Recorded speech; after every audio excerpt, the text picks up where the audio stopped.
she was a bit affected with it as well. And George told me afterwards that he was home on leave in the Navy. And he went round there because he knew that was my grandmother's house. And he got my grandmother out. But instead of fetching her round to us, which was only round the corner, someone took her away from him. He said, "Oh, we'll look after her." And he went back to see if anybody else need to be rescued. Didn't think any more of it. And what they did with my mum, they shoved her in the air raid shelter out the way, left her. She was there all night, standing there in the cold all night. And my father was out looking for her, looking for my gran, you know. He was walking the streets looking to see if he could find her. He couldn't find her. And it was quite a performance.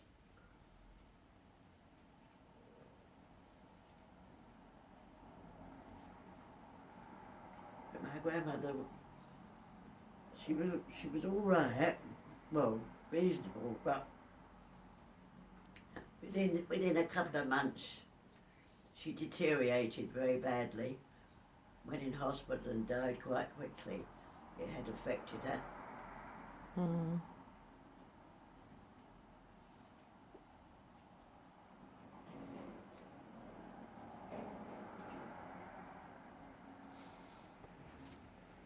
Yeah, not good.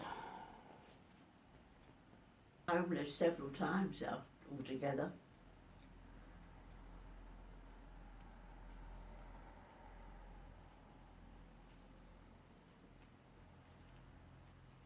So what job did you do when you left the fire service? You couldn't do anything you wanted. You had to go and... Did I not tell you? You had to go to an office and they told you what you've got to do. It's supposed to be something to start building up, you know, getting back. And she said to me, "You can go and be a lavatory attendant." I said, "I'm not going to be a lavatory attendant at my age, 23. If I was 40, thinking 40 was way ahead, I wouldn't mind." I said, "I'm not going to be a lavatory attendant." She said, "You do as you're told." I said, "Well, I'm not doing it." And I stalked off. I went back 3 weeks running, and she kept saying to me, "A lavatory attendant." I'm not doing it. Well, I couldn't keep walking off. I had got no money, wasn't earning anything. Mm. So after 3 weeks, I didn't know what to do. So I went back again. "You again?" she said. I said, "Yes." I said, "I'm not going to be a lavatory attendant or a telephone operator or several things," I said. "That's it." She said, "You can be a telephone operator." I said, "I don't want, this is what I wanted, really." I said, but if I'd asked, she would have said no. So I thought, "I don't want to be a telephone operator. Or you'll have to go and work on telephones," or she said, "You can be the lavatory attendant." "Oh, well," I said, "I suppose working on telephones would be better than that, all surly, like, you know." And she grinned, thinking she got one over me, you know. And I said, "Oh, I'm not very happy about that." "Well, you'll do as you're told." "All right, I'll go and see them tomorrow." I couldn't wait to get out there and smile to myself. And that's how I got that. She wanted me to be a lavatory attendant at that age. Can you imagine it? They did have the power.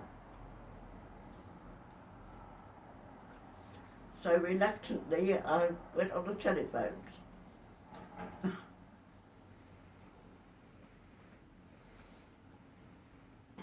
I thought that was very good of me to think of that, wasn't it? Mm. "Don't want to do that, I don't want to do that." "You do one of them," she said. them on the telephones. Oh no, I said. The doors are told. I had to go to the telephone head office in the city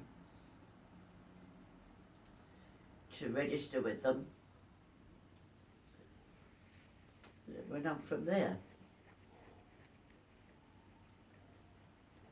If I'd asked, I wouldn't have got it. No. It was to be a lavatory attendant. I've got nothing against lavatory attendants, but not at that age, you know what I mean? I was furious. I really was wild. I couldn't do more than be a lavatory attendant. Mm. So that's how I got out of that.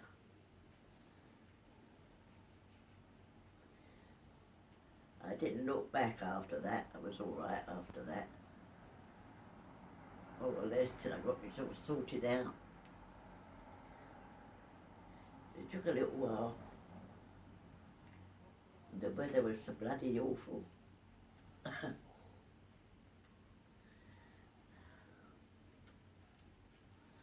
So when you got married, where did you live then? We lived with my mum for the first 18 months down at Pitsea. I wasn't working. Because when I was working then, I was working in the telephone service.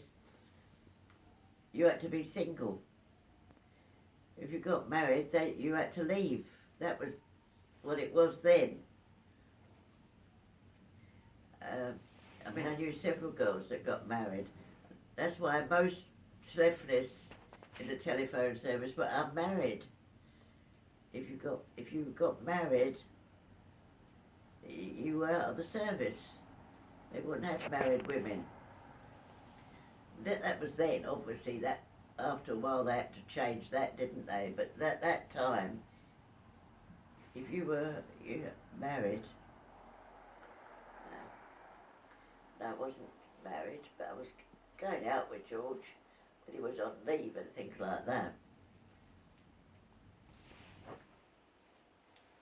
And he wanted, each time he came home on leave, he asked me to get married, and I wouldn't. I said no. I said, well, wait till the war's over. I'm not going to.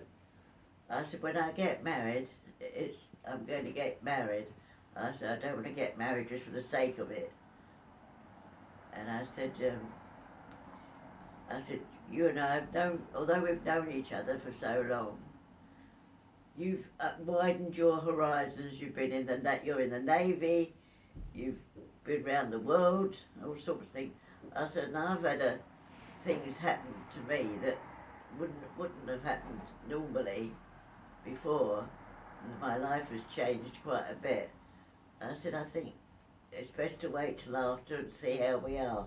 And that's why I wouldn't get married before 1947. We did get married. I said, and then he asked me every time he came home. And I always remember we was at my mother's. He'd come down to my mother's with me because she'd stayed at Pitsea. And we were sitting there, and I said to my mum, oh, George and I are going to get married soon, Mum. And he sat up, looked at me, and said, and he's asked me all the time, and I hadn't said. But I kept putting it off, because I wanted to be sure before we, because we both must have altered a bit in those times. I was such a quiet person, and,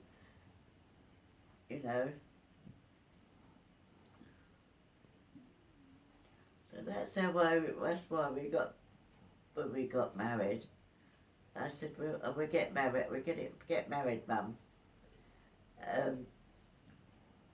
When did we get married? Vange. August the 23rd. Yeah, August. Get married in a couple of months, I said. just like that. He nearly fell off his chair. Then he said to me, "Do you mean it?" I'd committed myself then, hadn't I? But the war was over then, so he was. It was strange when I look back. Sometimes I have to grin to myself. Life was very strange.